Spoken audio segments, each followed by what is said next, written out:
my calculations are correct, when this baby hits 88 miles per hour, you're gonna see some serious shit. They're here.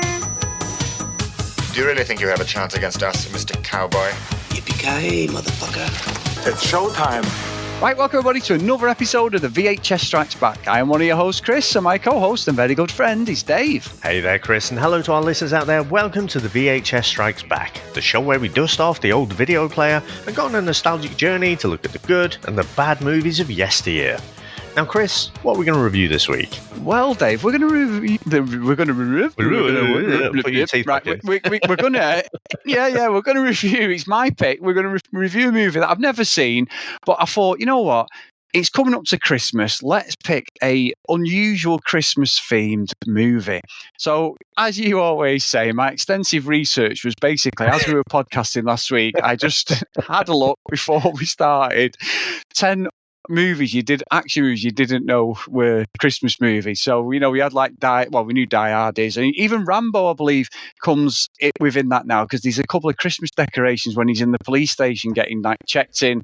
That's even been pulled. Obviously, you know, I loved Lethal Weapon. Die Hard's the biggest cliche, as we all know. But Dave, I was going to pick an absolute classic spy movie, which it's sort of action, which is one of the classics from the early 2000s. But I'm going to keep that one because we haven't done that series yet, and I haven't watched them all properly either. And then I came across this movie, Dave, and it's called, well, I thought it was called I Come in Peace, which it was, but it's also been released under another name, which why the trailer was all over the place. So apologies everyone from last week. Dark Angel, starring Mr. Dolph Lundgren, Dave, and it's from 1990. It's set around Christmas, but having watched it, there's not many references. It's almost Cobra-like, oh, there's a Christmas tree in the corner there sort of thing. But we've gone with it, Dave. So I'd never seen this movie, but what about yourself? So I'd never seen it, and obviously it was unfolding last week, wasn't it? We were watching the trailer, and I'm like, are you sure this isn't called Dark Angel? And on IMDb, it is referred to as Dark Angel. But it does seem like it was released in the US as I Come in Peace, because there's other stuff that came previous called Dark Angel. And I was thinking, like Dark Angel, I was thinking of the 2000s Jessica Alba series. So it's obviously a popular name. So that's why they kind of rebranded it to something else. And you can see it was probably a conference room discussion. It's like, have you got any ideas? Well, this guy says, I come in peace, like every 5 minutes. Like sold. Let's change it to that. So it does sound like one of those last 5 minutes type, changes. But yeah, so you'll find a lot of stuff online about this, and it'll refer to Dark Angel, but I think in the title for this episode, I'll just put I Come in Peace / Dark Angel, so people can find it, whatever it's called. But Chris, I had never heard of this, and I think you might be giving it a little bit too much stick there. I came into this, and certainly when we'd watched the trailer, I was like, there's no way this is anything to do with Christmas at all. And obviously it's not what you would classically think of, it's not Muppets Christmas Carol like we did last week. It's not the Christmas, what is it, the Christmas Tale, what's it called, the Charles Dickens thing, Christmas Carol it's called, isn't it? Carol, yeah, Christmas Carol, yeah. So brain went there. But when I was watching it, I'm like, oh, you know what? There is quite a bit of music there. And I was thinking of Cobra, and I thought this movie has got a stronger case to say that it is set at Christmas. I think there are more Christmas nods in the background, in the set design and stuff, in the music. So I thought, okay, I can go with this as a Christmas movie. But definitely hadn't seen this. I mean, we all kind of marveled at Dolph when he appeared on our screens as Ivan Drago. But then I was thinking around this time, I'd recognize him as the Punisher. He's got the old darker hair. So I'm surprised I haven't watched this. And, it did flop a little bit at the box office, didn't it? So it cost a range of sort of 5 to 7 million, and it made just over 4. So not a massive, massive flop, but not enough to get you a sequel or anything. But apparently it was a bit of a hit on the old VHS. And Chris, I'm sorry, I'm letting you peek at my cards a little bit. I think you somehow managed to throw a dart at a dartboard like a javelin. And you might have just hit the bullseye with this one. Well, Dave, I'm not going to tell you what I think about this because I have never seen it before either. I do remember when you said last week, Dark Angel, I was like, oh, I've heard of that one. I've heard of that name. And then seeing some of the different VHS covers, I was like, I've seen this in the video shop, in the past, but never enough to buy it, if that makes sense. Because after Rocky IV, really, Dolph Lundgren, for me, as a kid, I knew he'd done a couple of other movies, but I always rated him as like a B-movie actor, and money was tight back then, so there's no way I wouldn't have picked a Van Damme movie over this. I would have picked this over a Van Damme movie at all. Well, so you're a Universal Soldier. Well, no, and you know what? Movies ever. Yes, I love Universal Soldier. I was watching the end fight the other day. I think I've got to pick that at some point because I do love that first one, especially. I know they did about 1 million fucking sequels, but the first one's excellent. But yeah, I don't know. I was like, yeah, is this going to be another one of me going, holy shit, what the hell have I done?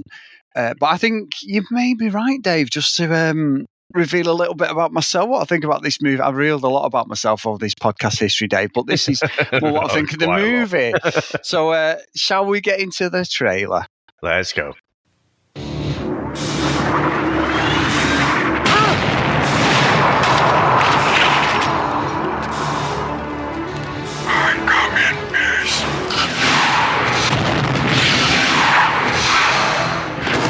Three well-armed men have their throats cut.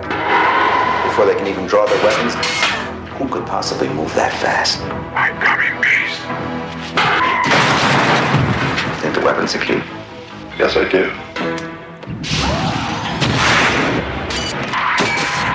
It's like turning your radio dial to KILL. Get down! I come in peace.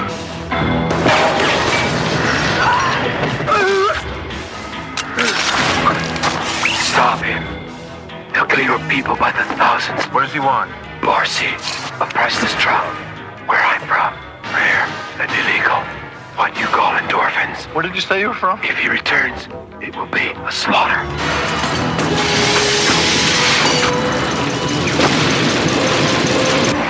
Looks like we've got what he came for.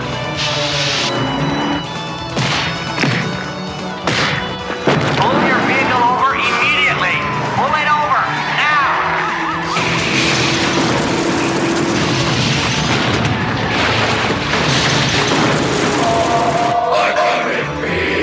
Dolph Lundgren. You go in peace.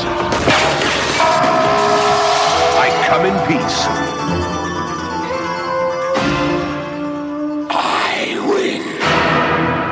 Houston police officer Jack Caine will not let police procedure prevent him from pursuing his mission to wipe out the White Boys, a gang of white-collar drug dealers who killed his partner while Caine was stopping a convenience store robbery. Now, Chris, what do you reckon to the opening of this movie? Well, Dave, you said before the trailer about throwing stuff at a dartboard. This has got every rip-off of some of the greatest movies I've enjoyed. Yeah. We've got, the biggest nod ever in any of this is the Terminator. 100% they've nicked the music score sounds like Terminator. You've got this Kyle Reese sort of, these two alien things, but at the start, anyway, let's get to the start. The start starts, that sounds stupid, Cobra. The old convenience store, Dave, Jack's there, he's listening to his partner who's doing this fucking deals with these drug lords and everything, and he's listening, and then all of a sudden the cliche, two guys go to hold up the 7-Eleven, don't they? And he's listening to his friend, and there's a point where it's a pivotal moment in this deal, and he just goes, keep talking. And while he's away killing these fucking armed robbers in the fucking... I don't understand why they always go in these 7-Elevens. Do they think that they've got millions of pounds? But they always seem to want to go in there and fucking kill everybody, don't they, for the till money. But his friend then gets killed, his partner, by the White Boys, the drug dealers. And it just starts classic action movie fodder, Dave. And I was like, oh, hang on a minute, this might not be as bad as I thought I was walking into. Yeah. And honestly, it's getting it out on the table. Our opinions, that is. So I think Mine won't get on a table, Dave. If we're on a fucking table, Matt, it'd be on a mat. Yeah. So this is weird, right? This is almost like a movie. Do you know the song, the Beatles song, "A Day in the Life"? Oh, I love it. Yeah, great tune off Sgt. Pepper's album, and yeah, it was apparently like McCartney wrote a bit, Lennon wrote a bit. I mean, but rather than co-writing a song completely, so you have a structured verse, chorus, and it just changes, doesn't it? It changes to something else, and then it starts off in one way, and then it completely changes. It's like a different song in the middle, and then it goes back to the original kind of structure at the end there. This is like that. You've kind of got this crime action drama movie and Terminator. It's weird. It's like two writers have written this movie, and then you've got these storylines that are separate and only come together right at the end. But it's just a bit mad. Now, this, Chris, isn't Citizen Caine, so the enthusiasm shouldn't be mistaken for, this is a Pulp Fiction level kind of film, and it's absolutely fantastic. But in terms of being a surprise, like you say, it's massively ripped off everything. Like, there's the Terminator, but on the crime drama side of it, the narcotics side, you've got the rogue cop. He doesn't want to play by the rules. Usual, in it. You've got the by the book, the kind of good cop guy, and he's a by the book guy, but he'll learn as things go on. You have to bend the rules a little bit. It's just all of the tropes are in there. But in terms of just a bit of nonsense, I bloody love this, Chris. I've got to say. Yeah, I did. Don't you think it's got like a bit of the Highlander in there as well, Dave? Like, I think it's just got like everything that I've loved in like movies, and I've got to say as well, it must have the biggest fucking explosions I have ever seen in an action movie. Like, the context of the alien who comes down, and then obviously the guy who's chasing him, we don't know who's who at this point. And it's like the Highlander when he fights that guy doing the backflips underneath Madison Square Gardens, wherever it is. Oh, yeah. And the cars are blowing up without any real context. So he's like firing two bullets. I know it's supposed to be alien technology, but the cars, and all you're getting is the I come in peace guy, the main baddie. Yeah. And you just get him running, and he's got this, he's called Talek, isn't he? That's what he is. He's an extraterrestrial drug dealer, by the way, Dave, if you don't mind. That's what he is. I didn't know that was his name, Talek. But it's when he's running and he's doing this, pretend to do like this. I'm doing it now as we're fucking recording. I know you can't see me, but this weird run as if he's not, he's not human. So he runs like, I'm not joking. This is a beast of a man, isn't it? The big, massive Hulk of a man from No Retreat, No Surrender 2. And, he's 6'5", isn't he? He did all his own stunts because basically they couldn't get a stunt guy like him, so he had to do all of his own stunts. But I have to say, Chris, he runs like Frank Spencer or something. I was just say Phoebe or Friends. Phoebe runs off Friends. That is a better one. You're right. It is. It's Phoebe. Yeah. It's fucking Phoebe, and I agree. I don't know whether that was like a conscious thing, but his arms don't go with his body, did he? He looks like an action man, when the arms bend at the elbow, and that's it. It's a weird thing, but also it's the fact that he just keeps going on going, I come in peace, and then just fucking decimates him, and he looks like he's taking spunk out of him or something, doesn't he? When he's training him. It's weird, but I do love what you said there about the classic action fodder of cop on the edge, doesn't play by the rules, but he gets the results. Cobra, he's almost Cobra, isn't he? Like he's Cobretti, isn't he? And then you've got that little weasel FBI guy who plays by the book, but he's also, you can see he's got something going on in the background as well, and he's trying to further his career. And then I love it when he meets his ex-girlfriend, And she gives him shit at one of the crime scenes, and he's like looking at us to say, "Yeah, I can have you whenever I want." And then later on, she slaps him twice, doesn't she? And the second one, you're like, "Oh, these two are going to be fucking in a minute," and they are, aren't they? And like Dolph's like, he's not. To be fair, he's not very like sexist or anything like they usually are in these movies. You know, it's sort of like, you know, treat and mean and all that. But it's a weird dynamic, and I'm the same. Like the fucking, as I said, the explosions that go on are just nonsense. It's like whenever I come in peace, guys running, the cars or the buildings are just blowing up around him, aren't they? No matter where he goes, it's just weird. But I'm the same as you. I fucking love this movie, and it's on YouTube, and it's like, oh, it's going to be shocking. It's a 90-minute classic for me. I think it's a really, really good movie. I don't know why, but I just do. Yeah, no, I heartily recommend it, to be honest. I mean, like say, taper your expectations. This is definitely a B movie. It's definitely, you know, a bit of nonsense. But I think in terms of just this era of action B movies, it just kind of has everything. And like I say, yes, it's a bit silly. It's 1990, isn't it? So people are migrating from LPs, you know, vinyl to CDs, and our killer weapon there is basically a CD. Does he work for like the CD company, just a fucking, I don't know, the record company? It's fucking weird, isn't it? It's very weird. Oh, it's brilliant. And you know what gets me though, Dave? You've got then like the boss, haven't you? Like the fucking captain, and you know, Dolph's character Jack's a little Angry bit captain. Yeah, angry captain. Dolph looks, you know, he looks $1 million, though, doesn't he, Dave? He's a good-looking bloke, even with the brown hair. He looks like you said, the Punisher. He just looks like fit, doesn't he? You know, but what makes me laugh, the one thing that was making me pissed though, so you've got all these things. You've got nods to stuff like Lethal Weapon, Terminator, Highlander for me. You've got like all these buddy cop things, haven't you? And you've got even like 48 Hours, these different things, and the music is just a rip-off of the Terminator. I think the Terminator is the closest thing in any of this movie that's a rip-off, definitely, 100%.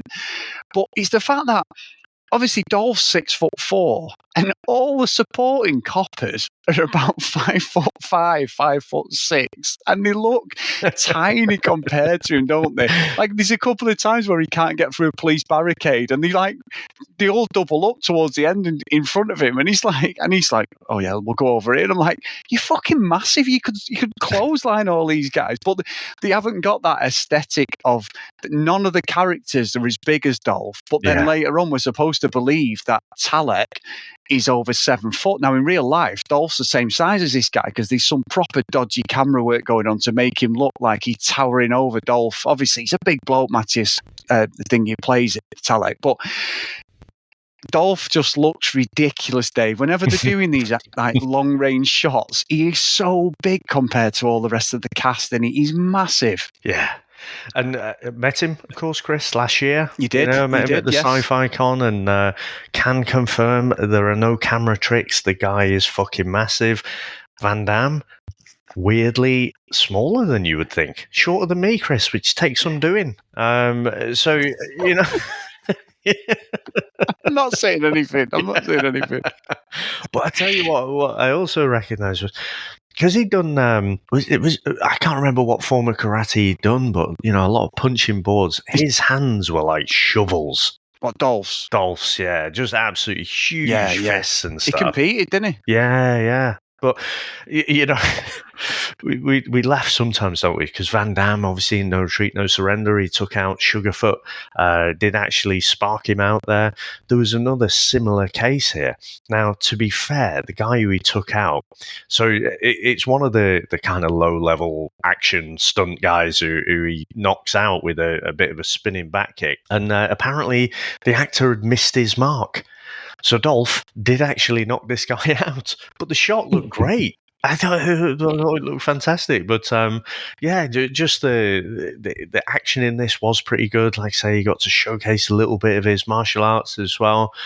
All very, very good stuff. Like this is like a greasy hamburger of a movie, isn't it? That you can just, it's not particularly good for you. There's no strong messages that you can take from this, and it's stuff that you've all had before. But yeah, just really satisfying. Yeah, honestly, it's brilliant, isn't it? Honestly, it was. It's just really strange. And I like Dolph Lundgren, Dev. I know he's had a few health problems last year or so, and luckily he's on the mend. But when he speaks, he's such a clever and articulate guy.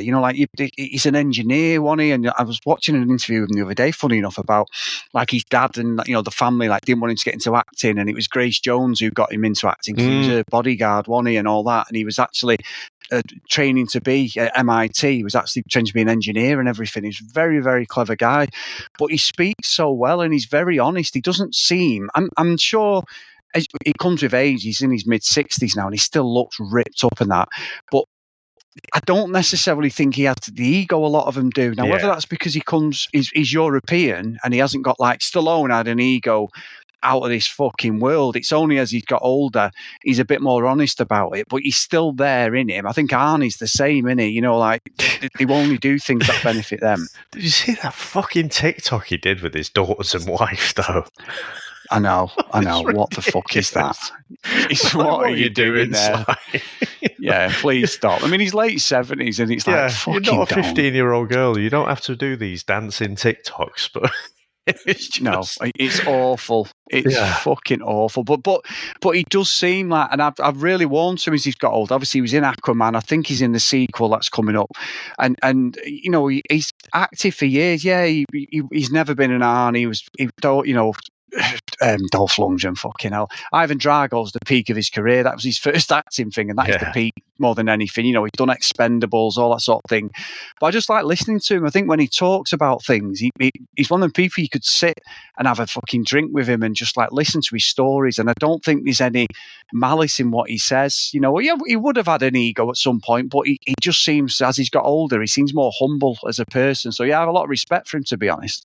Yeah, I don't know if it's something to do with the fact that, like you say, he was an engineer, wasn't he, originally? And, he probably didn't have any ambition of going into acting. Whereas I think if you're starting out and that's your goal, in order to be successful, you kind of have to have a bit of ego, I think. It's like the footballers. Most of us like playing a bit of football, but you have other things in your life as well. Whereas the ones who make it, obviously they start off with a bit of talent, but also just you have to almost be obsessive about how much you play and practice and stuff. And it all just seems to be a little bit more balanced, doesn't he? And I do like him. And like you say, there's a bit of camera trickery going on there because, the kind of, so Talek, did you say his name was? So Matthias House, he's only like an inch taller than him, isn't he? But these aliens are supposed to be much taller. And, I've said in the past about it, I always did my head in when, Megatron would turn from this massive hulking machine into this tiny little pistol. Well, what was troubling me when you had, so the good alien is this guy Azek, with his monk haircut there, with it, shaved at the front, weird kind of Shaolin monk style.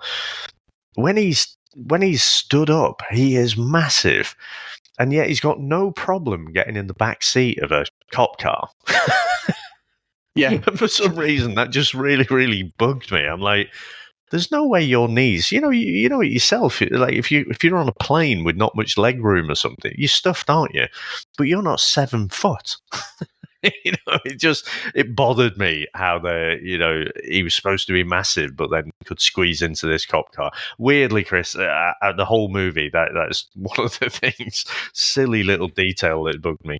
No, and you know what, Dave? It's funny, isn't it? Because, it is weird. Like I say, the shots of him with Dolph, and when he first comes across Dolph, obviously, Talek's getting chased by the other, alien guy who looks like the baddie. And I must admit, as it was going on, I was thinking, well, he's chasing Talek. Talek's killing everyone. This other guy, he's called Azek. Great names, Dave. Talek and Azek. But he's an extraterrestrial police officer who's also fluent in English, Dave. So he's chasing him. So we have no context of it. And obviously, Talek's about to kill Jack in here at one point. He's doing that bust, and then he comes through, and Jack's never, obviously he's this tough cop. Nobody can beat him in a fight, and this guy just manhandles him, and he's about to do him, but then obviously Azek comes and he just keeps shooting at him. The bullets in that fucking gun are just like unreplenishable. He just keeps fucking going, shooting him. But as he runs past him and looks down at him, I'm thinking, even though he looks like a baddie and he looks like menacing, I was thinking, I actually think he's a goodie here. And you could tell that because he's chasing him all over, isn't he? Like, there's a reason for it. But it's when they have the shootout and Azek's fighting Talek and they're in the another fucking supermarket and he ends up, the cop gets killed. I was going to say the names sound fucking stupid as I'm saying them, Dave. So just say the cop, the alien cop, he takes one for the team. And obviously, the other people are getting killed and all that in this store, and there's a bloke telling that the cashier that there's this guy going round, and he's like, "No, he's the next minute he gets the fucking the double disc of Elton John's greatest hits in his fucking neck or something, doesn't he? He gets taken out, then the next guy gets fucking Dolly Parton's fucking CD and he's out, and all this. But then obviously the cop then is injured, but he's watching with distance. There's like Jack turns up because Jack's getting a bollocking, and that little FBI weasel guy is like saying to her, "I'll back you up," and the next minute he double crosses him straight away, and Jack's dead forgiving. He's like, hey man, and he's like, this little Larry he's going, yeah, it was all his fault, it was Jack, and the captain's giving it him, and then they get a phone call and he goes, "This guy's killed 2 more people." And it's when he gets in the fucking car, so the extraterrestrial cop gets in the back of Jack's car because Jack's been told to go on holidays, misses is there. That's when them little the fucking munchkin FBI guys surround Jack and go, "You're not coming through." And he could have just done like Jaws off a Cannonball Run where he knocks all the guys over. In the second one, like Skittles, Telly Savalas and all that, and throws them. And he gets in, the guy's there, and he looks at him, and then obviously Larry gets in, and then looking, and then he goes, "Yeah, I'm a cop." Oh, this is how do you know English? How do you know English? And nobody else has cottoned on that this alien cop guy's dying, and he's lighting up like the fucking guy off the Running Man. The fucking Christmas tree goes, "Hey, Christmas tree," and all that. And nobody looks at this car that's got this flashing globe like light as he ends up fucking kills him. He's dead within himself and he's dying because he's been shot, and they get the gun. And that bit for me was a fucking classic. I was like, oh, so he's a goodie, but he speaks in like a New York accent or something. He goes, "Yeah." He's just like, oh, fuck off. An extraterrestrial drug dealer has come to Earth being pursued by an extraterrestrial police officer. It's fucking brilliant, isn't it? What a brilliant fucking plot device. I love that bit, Dave, I must admit. And he's just struck up this immediate bond with Jack. He knows that Jack is the guy to carry the torch because he is oozing out melted marshmallow from his stomach. So it's just brilliant. I don't know, but I can't quite put my finger on it, Chris, but for some reason, when you're not enjoying a movie, you get to things like that and you're like, oh, for fuck's sake, these special effects, they've just literally melted some marshmallow and smeared it on his stomach. The special effects look ridiculous. But for this, it sort of works. It's just, I'm just enjoying it and I can forgive all of that. What I would say is, when old Talek's doing his I Come in Peace bit, and it is weird because, getting towards the end of the movie there, that's the only point where you're having the crossover of our main characters, isn't it? Your main protagonist and main antagonist. And otherwise, Jack is just living out this crime drama, and Talek's doing his I Come in Peace Terminator bit. And did you know what was going on there? Could you tell what was going on? Like nope. the whole. So, I mean, I can't decide whether it's a bit convoluted, but basically, he's injecting them with heroin, like really good heroin as well, because that's why he's ended up nicking it from the white boys, from what I can tell. And he injects people with heroin, like into the chest or something, and that produces loads of endorphins that he gets from their head. So that's why you get the massive spike going into the head, and he extracts the endorphins, which he goes and sells. Those are the like the alien drugs that he's going to take back to his place and sell the endorphins. Yeah, they mention endorphins. Now you said it. They do mention endorphins, actually. And there's an explanation of what endorphins are, isn't there, and stuff, like a little bit of dialogue. Yeah. But that's the thing, the end. I know Terminator 2 came in like 92, so we can't put it towards that. They haven't read that off. But like the Terminator and sort of, for me, Highlander sort of, the Kurgan little bits as well, I think he's taking inspiration from. And I think when he's fighting Jack, and Jack's doing the roundhouse kick, and he's doing it all. He's supposed to be like a foot taller than him.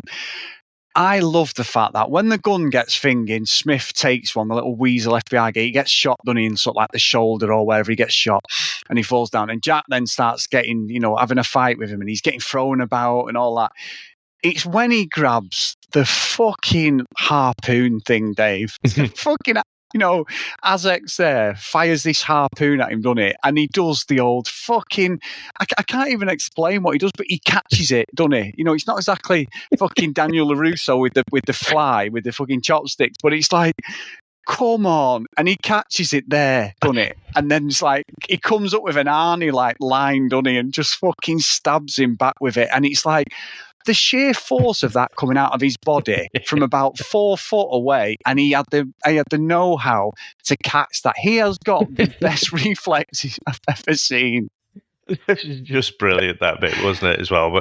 But this like thing, this thing that injects you with the heroin, like, it's basically attached to string, but we're watching this 6'4" Dolph Lundgren, built like a brick shithouse, wrestle against this snake-like force of this piece of string with a needle on the end of it. Yeah, it looked absolutely ridiculous. But you talk about the Arnie line. I think the line of the movie, which I'm almost certain I'd have a good, 10 quid bet on this, that the whole I come in peace thing, someone came up with this line very, very quickly and built the whole movie around it. Because, Telek's like, I come in peace, as he has done probably 15,000 times throughout the movie. And then Jack gives us the line of the movie then, and you go in pieces, asshole. And then, that's it. I'm like, clap. I'm clapping. Like, that is the Arnie type line, the one-liner that we've been waiting for. You've taken peace spelt one way, and you've used that same word in a, spelt in a different way to have a different meaning. Absolute perfect action movie, trashy B movie, action movie, one-liner, perfect. Oh, you know what? It is perfect. And there's something, sorry, Dave, I know we're right there, but one bit I want to talk about very quickly. So when Smith double crosses Jack, doesn't he? And he takes like the information to like his fucking boss. He's doing it to further his career, and they buy like this fountain or something. And he's there. And then Smith realizes that he's being double crossed. This guy's part of like the white boys drug group. He's like, we don't talk about it, blah, blah, blah. He's doing it because he wants to further his career. And then Jack from nowhere takes out a fucking FBI agent. Nothing's said. It's just like, he kills him and he just goes, don't trust anybody. And it's like, but there would be repercussions, even if this guy's bent as an iron bob. No. Yeah. What the fuck are you going to do now? And nothing said about it. And then Smith is a little wanker who's double-crossed Jack all the way through the movie. But at the end, with his missus, they then talk as if there's going to be a sequel. Like, Smith redeems himself from being an utter shithouse through the whole movie. He's now one of the team. It's bullshit, that Dave. I've got to say, that whole thing with him, that Smith's character arc, he's bollocks. He definitely should have got killed off by fucking the alien. Yeah. You know who he reminds me of the most? Like I say, he's the by-the-book cop, isn't he? Yeah. Do you remember doing Nick Fury's, or the Hoff's Nick Fury? Do you remember that Pierce? Do you mean when you call him Pierce? Yeah. And you call him Pincer on the podcast. It still makes me piss when you said it. I still laugh about that, Pincer. Because that's when he's hitting when Nick Fury's whacking the wall He's with the lump hammering out hammer, the and you're wall. like, why are you hitting the wall? Are you just fucking hate life? Yeah, we'd have to revisit that Made episode. famous What a great through episode. song, of course. But Of course, yes. yeah. So he reminded me of Piers, or not Pincer, as you said, or as I said. But yeah, it was just something about his mannerisms, the fact that, I mean, the Hoff is quite a tall guy, isn't he? He towers over this little Weasley guy. It just reminded me of that more so than all of the other kind of by-the-book cops. No, honestly, Dave, brilliant. That's a great fucking spot. But I've loved this, mate. I'm more than I thought. So should we get into our scores? Let's go.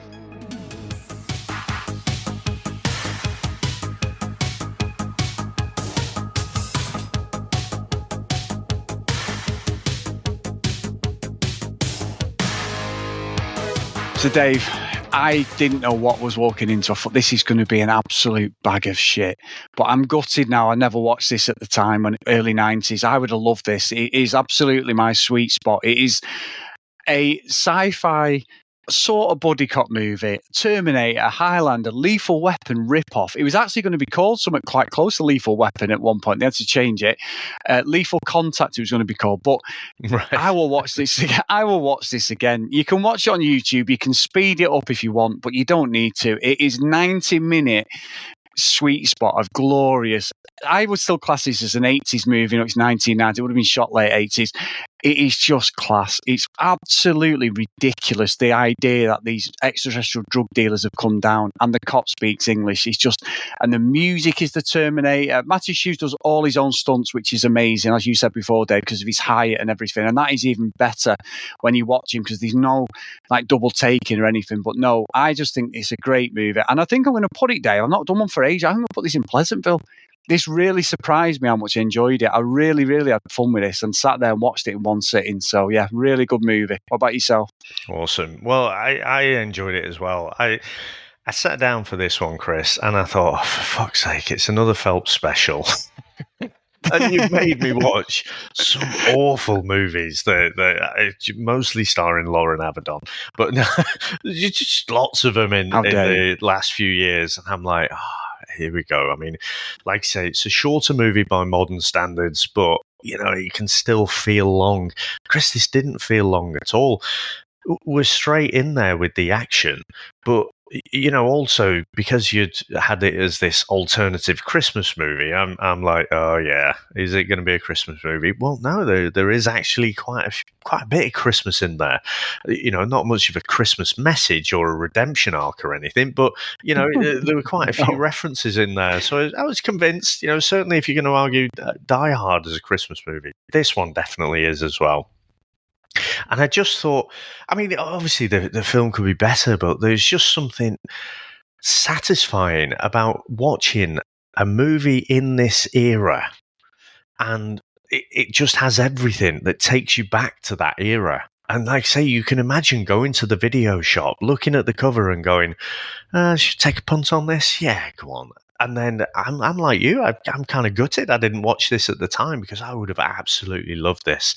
As nonsensical as it is, with your flying CD and some ridiculous dialogue, and we haven't talked about. So, I mean, some of the acting is a bit off, but it's perfect for this kind of B action movie. So yeah, I'm not. I'm debating, I don't think I can quite bring myself to put it into Pleasantville. I have to watch this a few more times. I think I'm going to put it in a Hill Valley. But in terms of going into something with low expectations, I've been massively surprised at how much I enjoyed this. And like I say, I think objectively you could argue it's not a great movie at all.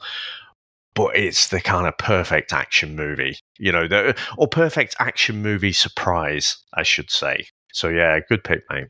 Oh, good stuff. Now, Dave, bear in mind how well I picked for, this week. And, I'd realised that there's usually a bit of a ricochet sometimes, a bit of a, boomerang can come and crack me back on my head. What are you going to pick for next week? Because I still don't know what you're going to pick, Dave. Bear in mind, we are literally on top of Christmas as this one comes out. Yeah, so I thought that I would have to go with a more traditional Christmas story, Chris.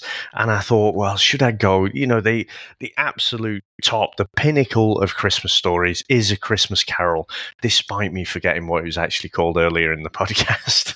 But I also thought back, and is this a bit of payback? I'm not sure, but there's somewhere in there, because one of my favourite things that we've done that is not one of our podcasts as such, that we were on together, but listening back to a Ghostbusters argument on Comics in Trial over on the Comics in Motion podcast, where Scott had researched thoroughly all of the reasons why Ghostbusters is such a great movie, and you had basically the Peter Venkman is a sex pest defense, and it was a mauling like we hadn't seen since Marcellus Wallace, and that is just one of my favorite bits of podcasting that I can think of.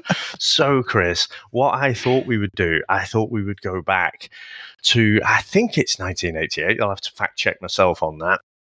It's around then, but this is a modern quote unquote 80s retelling of A Christmas Carol, and it is called Scrooged, Chris.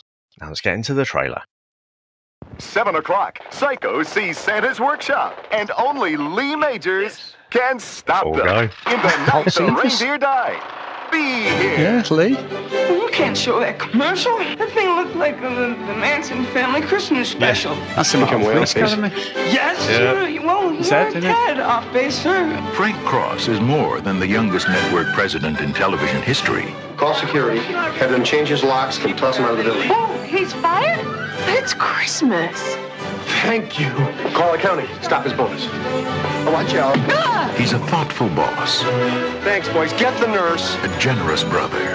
What did he give you last year? I don't remember. A shower curtain. Excuse me, ma'am. I think you dropped something here. And a true humanitarian.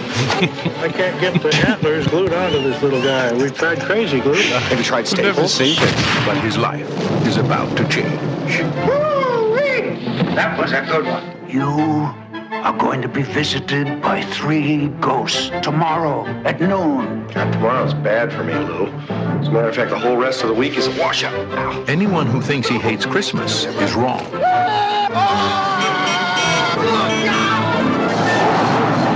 back to Jersey, you moron! It's ghosts he hates. I love that bit! I'm the ghost of Christmas present. Bill Murray. Karen Allen. It sounded like you'd seen a ghost. A ghost? John Forsythe. Bobcat Goldthwait. Hey! You glad to see me, or is this a shotgun in your pocket? You know this one? Everybody knows this one. Let's go now. Yeah, does everybody know this one? Carol Kane. Robert Mitchum. I really care. David Johansen. Oh, I'm having the weirdest day. See Bill Murray get Scrooged. Hey, back off, big man. That may work with the chicks, but not with me. I'm quite looking forward to that, I've never seen it. I've never seen that one at all, so it's going to be interesting. So the Dave, other reason that I wanted to do this. So we've just had the Bob Lozier trilogy, haven't we? And we sometimes have these weird coincidences where someone pops up in the next movie that we choose. There is a minor character, Chris, who has a crossover with I Come in Peace and Scrooged. So I was thinking of picking Scrooged anyway. It's got to be him. But there was a reoccurring actor, and so I'm not going to say who it is. So I'll just wait to see if you spot him. Okay. I thought I might have spotted him in the trailer, but I won't say anything, Dave. So let me see when I watch it. So no, honestly, good pick and a different one for Christmas as well. Because some people are fucking Scrooge, Dave. But I love a bit of Christmas, so it'll be interesting.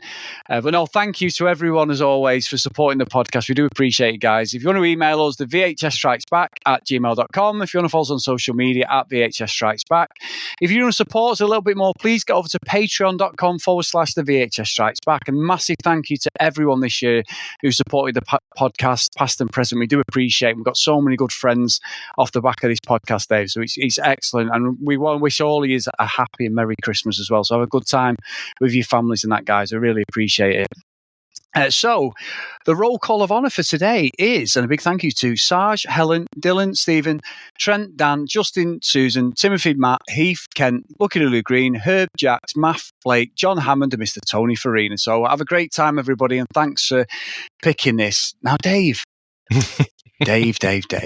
Now, obviously, we're at the stage where we usually throw each other under the bus. It's usually me throwing you under the bus, but I thought, you know what, it's my pick.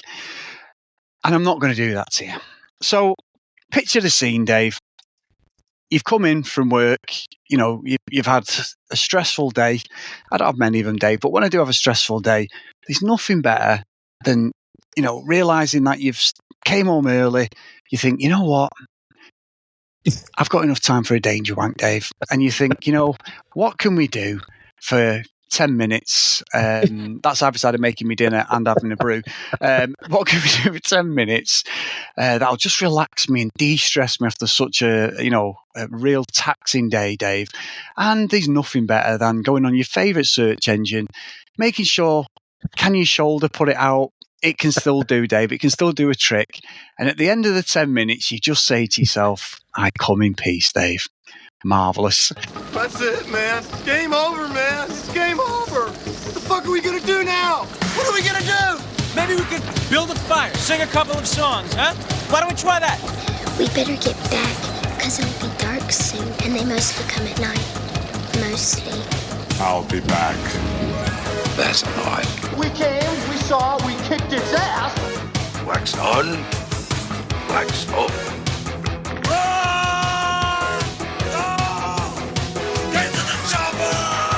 One ring to go. All right. Ding, ding. Bust you up. Go for it. Well, here we go. Ain't so bad.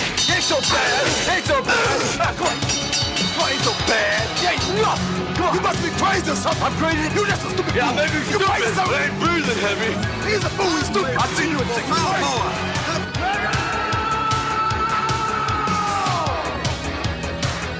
I must break